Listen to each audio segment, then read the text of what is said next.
Bienvenue au Canada, un podcast et un site internet qui vous procure des informations et des interviews sur l'immigration et la vie au Canada. Salut à vous aventuriers du Nouveau Monde, Emma Charlin au micro, auteure, coach en mobilité internationale et podcasteuse. C'est l'épisode 76 du podcast et je l'enregistre en novembre 2025. Je parlerai aujourd'hui de l'actualité chaude du moment, le plan d'immigration 2026 du Québec. Dans le dernier épisode, je vous ai parlé du plan fédéral. Aujourd'hui, je vais vous parler du plan québécois. Chaque année, le cabinet du ministre de l'Immigration, de la Francisation et de l'Intégration publie son plan d'immigration. Le plan de cette année couvre la période 2026 à 2029, soit 4 années. Quelles sont les catégories d'immigrants concernés par ce plan ? Les résidents temporaires et les résidents permanents. Pour couper court à tout suspense, sachez que je vais suivre exactement le même plan que la semaine dernière. Dans la première partie de cet épisode, je parlerai des résidents temporaires. Et dans la seconde partie, je parlerai des résidents permanents. Mais avant cela, je fais un aparté. Parmi les provinces et territoires du Canada, le Québec est la province qui a le plus haut niveau d'autonomie en matière d'immigration. L'accord Canada-Québec établit le partage des responsabilités entre le Québec et le Canada. Il confère au Québec la pleine responsabilité de la planification des niveaux d'immigration, de la sélection, de la francisation et de l'intégration des personnes immigrantes. Cette particularité établie, parlons des résidents temporaires. Les immigrants temporaires compris dans le plan d'immigration québécois sont les étudiants étrangers et les travailleurs étrangers temporaires. Un étudiant, c'est une personne qui obtient un permis d'études pour une formation de 6 mois ou plus dans un établissement d'enseignement désigné québécois. Un travailleur, c'est une personne qui obtient un permis de travail dans le cadre du programme des travailleurs étrangers temporaires ou PTET. Pour accéder à ce programme, une étude d'impact sur le marché du travail, ou EIMT, est requise. Avant d'entrer dans le détail, une précision s'impose. Les chiffres que je vais vous communiquer incluent à la fois les arrivées depuis l'étranger et les prolongations, à savoir les personnes qui prolongent leur séjour pour travailler ou étudier au Québec alors qu'elles s'y trouvent déjà. Je répète mon propos, mais sous un angle différent. Les chiffres que je vais vous communiquer ne correspondent pas uniquement aux personnes qui arrivent depuis l'étranger. Ils englobent aussi les prolongations. Maintenant, quel est le nombre planifié d'admission à la résidence temporaire pour 2026 au Québec ? Eh bien, il est le suivant.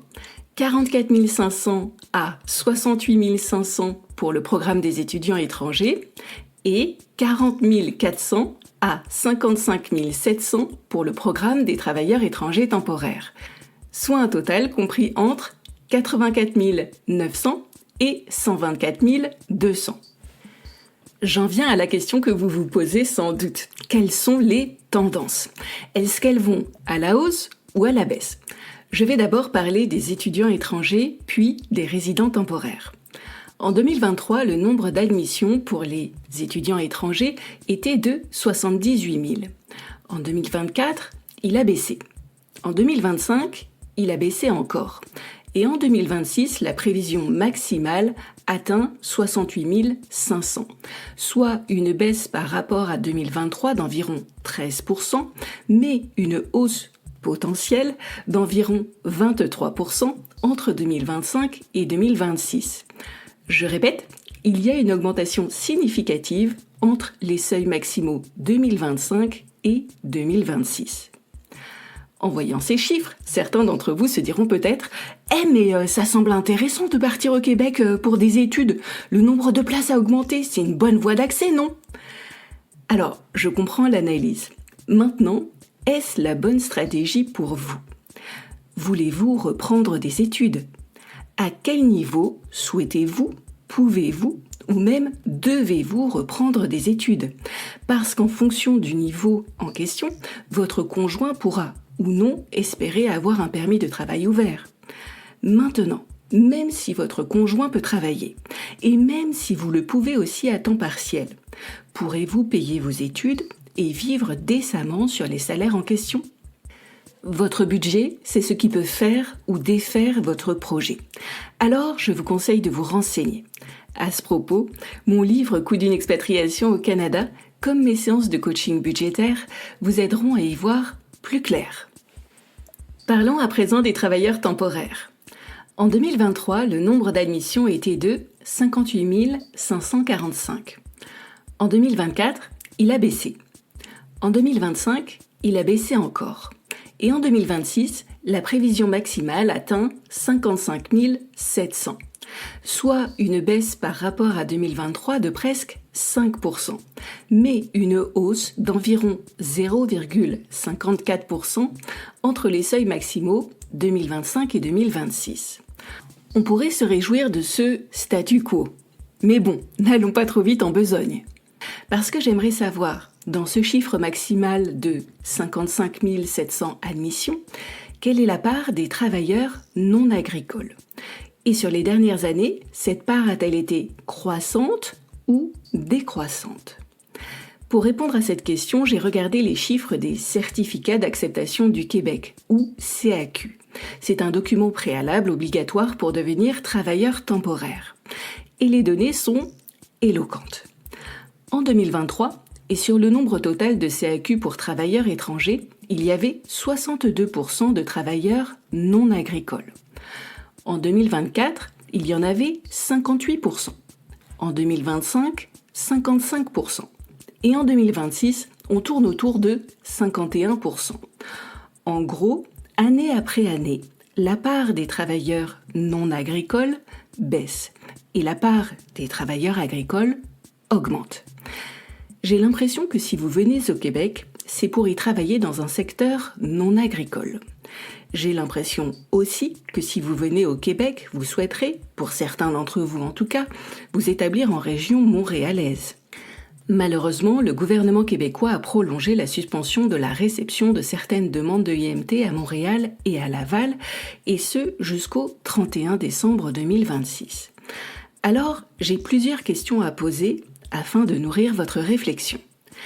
Quel sera le nombre réel d'admissions pour les travailleurs qui arrivent de l'étranger et ne souhaitent pas travailler dans un secteur agricole ? Face à ce nombre, quelles sont vos chances réelles de succès ? Et si vous ne pouvez pas travailler à Montréal, où comptez-vous vous installer ? Allez, assez parlé d'immigration temporaire, passons à l'immigration permanente. Avant de parler chiffres, j'aimerais vous parler des voies d'accès à la résidence permanente au Québec. Encore récemment, il y avait plusieurs voies d'accès. Le PSTQ, ou Programme de sélection des travailleurs qualifiés, le programme de l'expérience québécoise, ainsi que plusieurs programmes pilotes d'immigration permanente pour les travailleurs de la transformation alimentaire, les préposés aux bénéficiaires, les travailleurs en intelligence artificielle, en technologie de l'information et en effets visuels. À l'exception du PSTQ, les autres programmes seront progressivement fermés. Le 19 novembre 2025 pour le programme de l'expérience québécoise et le 1er janvier 2026 pour les programmes pilotes. Dit autrement, le PSTQ devient la seule voie de sélection des travailleurs qualifiés. Je rappelle très brièvement qu'il y a 4 volets pour le PSTQ. Volet 1, haute qualification et compétences spécialisées. Volet 2, compétences intermédiaires et manuelles. Volet 3, profession réglementée. Et volet 4, talent d'exception. Des exigences générales s'appliquent à tous les volets et des exigences spécifiques s'appliquent à chaque volet. Je rappelle maintenant les principales étapes du PSTQ. Connaître les exigences à satisfaire, remplir une déclaration d'intérêt, recevoir une invitation à présenter une demande de sélection permanente, présenter votre demande de sélection permanente, patienter pendant l'examen de votre dossier, obtenir votre certificat de sélection du Québec et poursuivre votre demande au fédéral. Le PSTQ fonctionne à points. Si votre profil obtient le bon nombre de points et correspond aux critères recherchés par le Québec, vous pourriez recevoir une invitation. Si votre profil n'obtient pas le bon nombre de points et ne correspond pas aux critères recherchés par le Québec, vous ne recevrez pas d'invitation. Ok, maintenant que nous savons que le PSTQ est la voie à suivre pour la résidence permanente au Québec, parlons chiffres. Le plan d'immigration 2026-2029 prévoit l'admission d'environ 45 000 personnes résidentes permanentes, et ce, annuellement. La fourchette pour 2026 est comprise entre 43 000 et 47 000. J'en viens maintenant à la question que vous vous posez sans doute, quelles sont les tendances ? Sont-elles à la hausse ou à la baisse ? En 2023, il y a eu 50 829 admissions. En 2024, ce chiffre a très légèrement augmenté. En 2025, et d'après les dernières prévisions, ce chiffre va de nouveau baisser. En 2026, la baisse s'accentuera encore avec un seuil d'admission maximal à 47 000. Entre 2023 et 2026, la baisse est d'environ 7,5%. Entre 2025 et 2026, la baisse est d'environ 6,4%.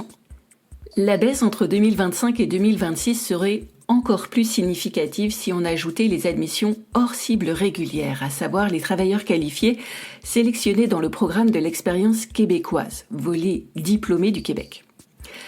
Ok, maintenant qu'il y a une tendance à la baisse, mais qu'il reste des places, quelles sont les priorités du gouvernement ? Quels candidats sont particulièrement recherchés ? Je vous lis un extrait du mot d'introduction du ministre qui résume assez bien la donne. Le nouveau programme de sélection des travailleurs qualifiés permettra d'accorder la priorité aux personnes qui ont acquis une expérience de travail ou réalisé des études au Québec et de les cibler selon leur lieu de résidence pour mieux répondre aux besoins des régions. Par ailleurs, nous prévoyons de maintenir une part importante de personnes immigrantes connaissant le français, ainsi qu'une forte part d'immigration économique dans les admissions permanentes. Je reprends chaque point clé de ce message et apporte des précisions. Premier point. Le gouvernement souhaite favoriser l'admission permanente des personnes qui sont déjà présentes au Québec. La proportion visée pour les personnes déjà présentes au Québec devrait s'établir autour de 54% des admissions planifiées pour 2026. Second point, le gouvernement souhaite protéger la langue française, l'identité et les valeurs québécoises. La maîtrise du français est et restera un atout de poids dans votre candidature. La proportion de personnes immigrantes connaissant le français devrait s'établir autour de 76% des admissions planifiées pour 2026.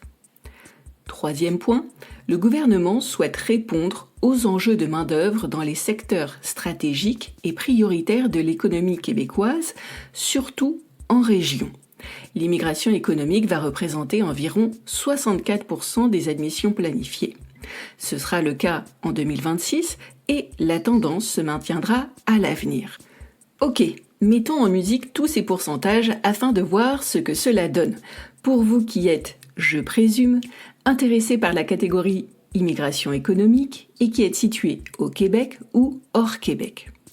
Environ 45 000 admissions sont prévues pour l'année 2026.